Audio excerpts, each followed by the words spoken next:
All right, Jules, let's get into this a little bit more.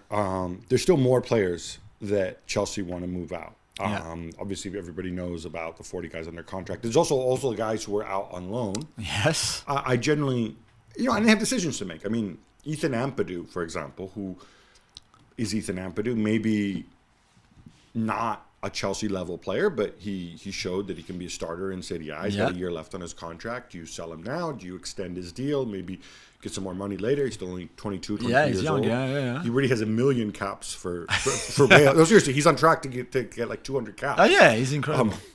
But so they've got decisions to make on that front. Of the guys, I've identified 5 people who, say this in the nicest possible way, Chelsea could easily do without at this stage. Yeah. Azpilicueta, we think that's very close with Atletico Madrid. Yeah, and they're simply going to write off the last year of his contract. So that's right. You make some savings there. Yeah. Hakim Ziyech was going to go to Saudi. Yeah, Al Nassr. By the way, that was an €8 million deal, which this idea that the Saudis are all foolish and burning money, I mean, maybe that's not quite so true, is it? No, it's if not. they valued Ziyech at $8 million. Yeah, but even the Koulibaly deal was a decent deal to make from their point of view. Yeah, and Mendy too in the end, less Mendy than what Chelsea paid for him. So I wonder if Saudi's rationalizing a little bit. They have to though. But obviously all this works well for Chelsea because the important thing is you get cash in, which moves the books, and you reduce your wage bill. Yeah. I think Ziyech, unless it's some sort of serious congenital thing where the guy can't just pass a medical anywhere, eventually they'll find a home for him somewhere, maybe on loan or whatever, should. right? I mean, it's still a weird last 6. If you think about World Cup with Morocco, great, everything you want, then that move to PSG that fell through at the last minute or almost last second, and whether it was really Chelsea's fault or not, nobody was there to fill the paperwork or send it back to PSG. I don't know, but that was bad for him. Then a bad second half of the season, and now even a deal to Saudi Arabia is not going through. It's just like, Yeah. Aubameyang, I would assume he's going to go. Sure. But again, it's a kind of thing where I could see this wait, lasting until the last minute because he's probably on vacation. He's got, I don't think he's very bothered. Nobody's beating a path to his door. No. He has his contract. There's no way Poch would want him as a backup number 9, for example, right? No, I mean, we'll get to the number 9 situation, but you've got Nico Jackson, who, very raw or whatever. I think they're still hoping to bring somebody in. Yeah. You have my man Armando coming off the injury. Yeah. And you have Lukaku, who we'll get to in a minute, who probably doesn't want to be there. So I think Alba gets done, probably on a free, maybe even have to pay him some money to go away. Like doing an Azpilicueta. Or maybe he signs for United on loan in like a big horse type. No, just kidding, United fans.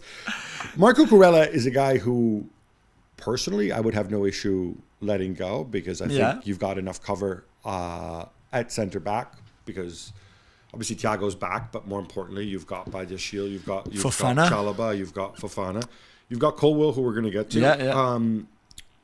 But I don't think Cucurella is movable because I don't see anybody's going to give you any kind of significant money for him. He's on a big contract. Or just a loan. And you hope that the club that takes him takes 50% of the wages. And in a way, you save a bit of money on your wage bill for the season to come. And I think that's going to tie in with what they decide to do with Colwill as well. Just in terms of a numbers game. Because as we were talking off air, the backup to Chilwell at left back is Lewis Hall. So, you kind of have that covered. Lukaku. Wow. So, Inter have cobbled some money together through the sale of Marcelo Brozovic. Yeah. There's reports in Italy that they're going to try to offer 30 million. Lukaku's going to take a big pay cut in exchange for more years. Yeah. At some point, you need to cut your losses on this, Yeah. I mean, the only thing maybe that could be possible was for a loan with almost with an option to buy or an obligation to buy from Inter that is a bit higher than 30, so let's say 50 for the sake of it. And Inter say, okay, we have him on loan, Chelsea still pays some of the wages, we pay some of the wages, and then in a year time, then we make the deal permanent, he takes a pay cut, something like that. If that might work better for Chelsea, maybe. If you're Chelsea, though, if you want the money now and you take the 30, you can maybe go up to 35 plus some bonuses.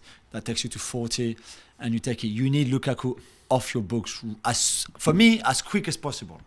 Yeah, I don't know that Inter can push it that high, or because if the option from Inter is okay, we'll just take another year of him. You pay half his wages, we pay you a couple million for another year. Yeah. And then if you're Inter, you're also insulated against the possibility of Lukaku being terrible or Lukaku getting injured or whatever. It's a tough one. I think this gets done because if you're Pochettino coming in, and by the way, his first day was the other day, July 1st, of course. Yeah. You're not going to want negative vibes. You're not going to want people who don't want to be there. You don't want somebody who is still likely to get booed by Porsche, at least initially. Yeah. You want to kind of have that blank slate. I think Chelsea fans are okay with saying we're going to hit the reset. We're going to go with younger players. So you don't want this kind of legacy from the past, even if Lukaku, I think, can certainly contribute. Yeah, me too. Which brings us to the incomings. Let's start with midfield, because in midfield, I had to do. You know how on the show they ask us like, do their likely 11 with the players they have now, right? So I literally had to play. I put them in. I think it was a 3-4-1-2. For the simple reason that they have a lot of center backs, and this is the way to have the fewest amount of central midfielders. Because Chelsea's central midfielders right now are Enzo Fernandez, Conor Gallagher, Carney, Chukwuemeka, and Cesare Caicedo. Now Chukwuemeka and Caicedo are, I think they're 19 and 20 respectively. I had to put Conor Gallagher as the holding midfielder next to Enzo because literally there is nobody else. Exactly. So with that in mind, Andre Santos, his work permit situation seems to be resolved. It is resolved, but he's again 18 or 19 years old. Not sure he's ready for first team football straight away, for example, in a role like this. So if we don't know how he's going to play, but if we assume he's going to play, say, 4-2-3-1, right? Which is the most likely. Which is the most likely right now because you have Nkunku in that role. Yeah. A couple things to say here. One is, who's Nkunku's backup? Is it Conor Gallagher? I would if you do that. So, yeah. Okay.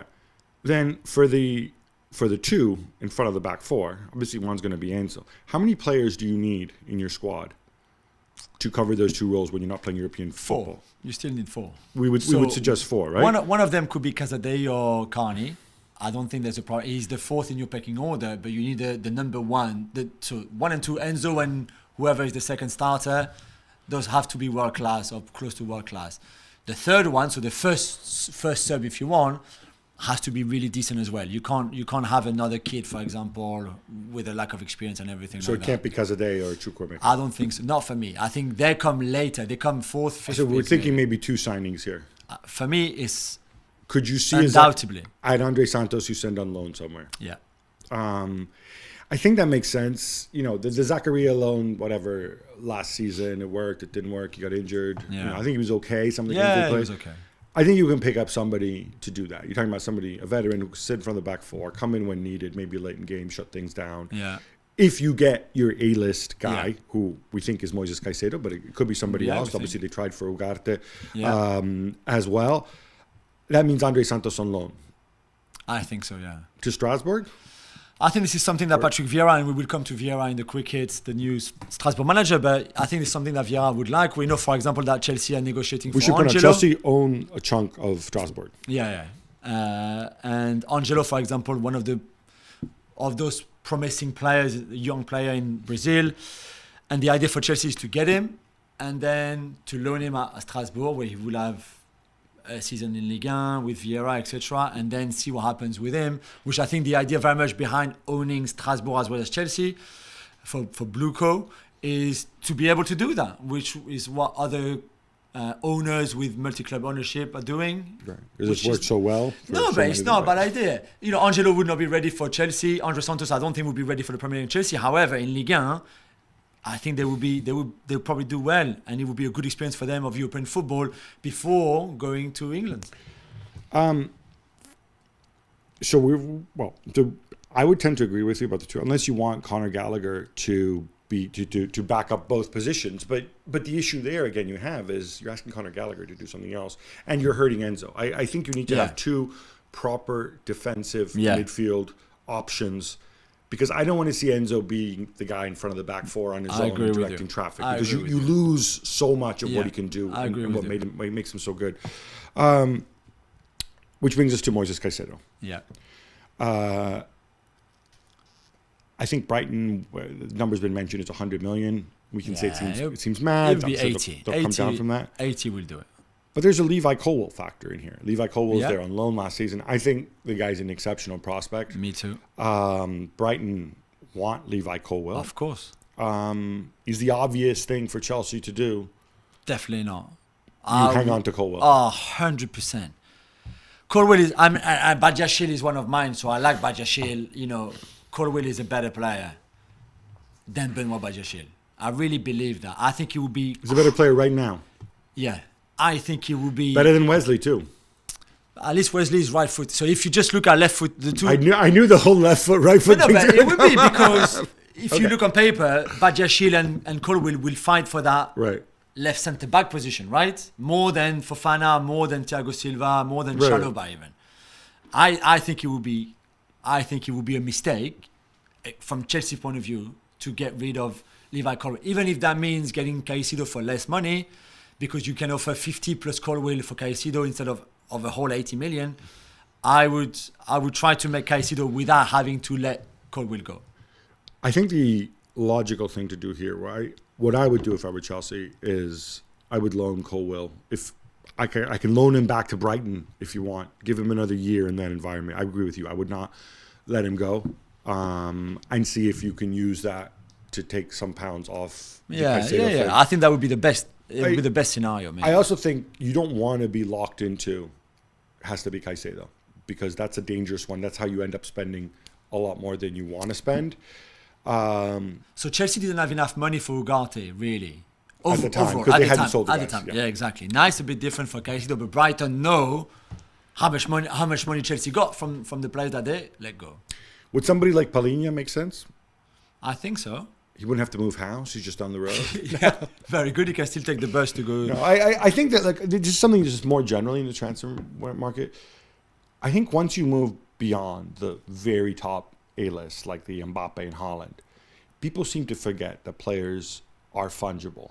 You know, there's one other player who can do the job of this player. Maybe not as good, and we love Caicedo because he's so young and the personality, whatever else. But you have to have an alternative. You have to have a plan B and say, you know what? If I can get somebody who's maybe 10% worse than Caicedo, but costs me half as much, and then I use that money to get a striker, then you do that. And I think knowing how Stewart, especially, has worked in the past, I think that's exactly what they're doing. They're not getting fixated on Caicedo. We must have Caicedo at any cost, because you know, and when Stanley knows, because he was on the other side for Brighton, true. You negotiate with those guys, you get badly burned. Up front, if Lukaku goes as we expect, I mean, can you play and Alba goes, obviously. Can you play just go through the season with Nico and Armando Broja and a bit of Raheem Sterling? Yeah, put Fofana there if you want, as in David Dacho Fofana, the other Fofana. Yeah. I think it'd be really risky, because Nico Jackson might work, and Pochettino might mold him into what he wants as a number 9, and he might score you between 10 and 15 league goals, which is what would be great for a first season, but it might also not work out at all. He might need more time. He's very raw. He's had one season in La Liga with Villarreal. And he scored 6 goals, I think, no? A little bit more. I think he had 12. Okay. But some up and downs, some periods in the season where he disappeared, other periods where he was good. I mean, this is a player that in January was going to go to Bournemouth. Right. The only reason he didn't go to Bournemouth was because the medical failed. He failed the medical. Otherwise, he would be a Bournemouth player right now. And Chelsea and Bournemouth, even the Chelsea that we've seen last season with no Europe, it's not Bournemouth. Is he ready? I think he's more ready for Bournemouth right now than he is for Chelsea. However, Poch can make him can make it work, I'm sure. How long will that take? I don't know. But is it not risky to start the season just with him? And Broja back from a bad injury. Fofana, again, unproven. The level Fofana played at against Norway, and it's not like, by the way, when he was playing in Norway, he was Erling Haaland scoring 50 goals, No, right? that's true. You can see this is another slow burn. Yeah, This is another guy it who showed promises, but yeah. probably should be going on loan. Broja, you know, I mean, it's a little hard. Yeah, of course, you love him. But, you know, it's a serious injury he suffered. Yeah. We have no idea about his fitness. Yeah. Would you be okay with bringing in a loan? I'm paying for it just to get you through the season. But yeah, of course you could. The thing is, isn't it delaying the issue? The issue will be back in a year time. Okay, Lukaku goes on loan. You bring, let's say, Vlahovic on loan for the sake of it. Then in a year time, what do? Okay, Lukaku has to come back. Vlahovic is going back to Juve. Do we buy Vlahovic now in a year time? Do we sell Lukaku? Why not just trying, if financially you've got enough money, why not trying to sign that big number 9 now that Poch would be very happy with, that you can build a team around, that will strike the partnership with Nkunku. Let's not forget, okay, you start with Nico. And Nkunku and Nico start like trying to get the bearings together, the understanding together, the movement together. Nico doesn't work. In 6 months, in January, you go like, okay, that's not working. We need more goals. So now you go and get another striker, and Nkunku has to do that all over again. Get the guy now, and it's much better, I think. So the Vlahovic one is interesting. My understanding is that he was offered by intermediaries to Chelsea, Yeah, I rather remember. than Chelsea saying, "Oh, look, we've uncovered them." No, and I but- think Vlahovic would represent a departure from what Boli and Igbali have said they want to do, which is, okay, we're ready to spend big transfer fees, but you know, we're going to have long-term contracts and we're going to have much, much lower wages, because Vlahovic is already on big wages at Juve. Juve paid a lot of money for Vlahovic. Vlahovic is coming off a terrible season at Juve. Juve know that. Juve know that in normal circumstances, you expect Vlahovic to, you know, be scoring 20, 25, 30 goals. I mean, you still have the work rate and the technical ability, and he's a phenomenal athlete. Yeah. So that's what you work on. But for me, if Vlahovic is going to cost you 70, 80 million, this is not the time. This is not the time to do it. Maybe, I understand that. Maybe. I mean, I think you pass on it.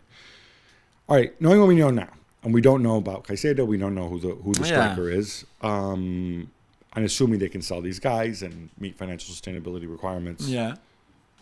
What's a fair goal for Giuseppe Pochettino? Is it Europa League, or is it top 4? Yeah, if you want to be demanding, has to be top 4. This is Chelsea Football Club. Which I know on the back of a really bad season, with all the changes, with all the drama, I get that. It's still Chelsea Football Club, and it's Pochettino, and it will potentially be a really good squad. You know, I'm sorry, a squad with Fofana. No, but it's true. I'm sorry, but if you look at Fofana, Enzo, and Nkunku, even Mudryk, at some point Mudryk is going to work out. He can't. I saw him yesterday against. No, but it's true, and that was only under 21 Euros. Plays no, against but the French under 21. I know, but there was a point. There's still talent there. The talent we might never see at Chelsea, but there's still talent. I'd say the one thing I would say to this. I mean, obviously there's a pedigree and there's a talent, but if you go down, and I think Pochettino has to be smart in how he manages this, right? This is a really young team, and if the idea is to be good 2 or 3 years down the line, as opposed to now, there's a trade-off there, and you may trade off development versus results this season. Yeah, okay. So for me, if I were in charge, I would say, Poch, we want to play good football, not just pretty football, but good, effective football. We want these guys to grow. We expect Europa League. This is not Southampton, though. Okay. It's fine. I'm agreeing with Southampton, but I know, but this is closer to Poch's Spurs than Poch's Southampton. Closer to, but not there yet. No, okay, but still. I mean, because we can go on about these guys and blah blah blah, but when I look at the players that they have, you've got fullbacks who are very good, but who had serious injury problems. Yeah. Thiago Silva, with Fofana, another walking sick note. Badiashile, fine. You have a goalkeeper who a lot of people would like to replace, but you're stuck with him because of the crazy deal that you did before. Yeah. You don't have a center forward right now. No. You have other young players who could be really good. You've got Nkunku who's going to have to adapt to a new league. I don't know. I think you don't want to put the pressure on Poch to say you have to finish top 4. No, of course. For me, what I would be looking for, I'd even be okay with 7th or 8th. We're missing out on Europe if there is progress. And you measure progress not just through results. True, but let's not be too sweet either and too accommodating. No, I'm not going to be There's no Europe sweet. next season, so it's a one game a week season. Yeah. 1 game a week season gives you a lot of time to work with, a lot of time to prepare. Poch can even bring back his two-a-days. No, yeah, which he will, certainly in pre-season. I'm just saying, like, okay, we don't have to be too demanding, but top 6 has to be the minimum. Top 6 has to be the minimum. I think that's the goal, but if you don't get there, what I'm more interested in is seeing this team grow and perform. Anyway, we're going to have plenty of time to talk about this. Thanks so much for watching ESPN on YouTube. And for more sports highlights and analysis, be sure to download the ESPN app. And for premium content and live streaming, subscribe to ESPN Plus.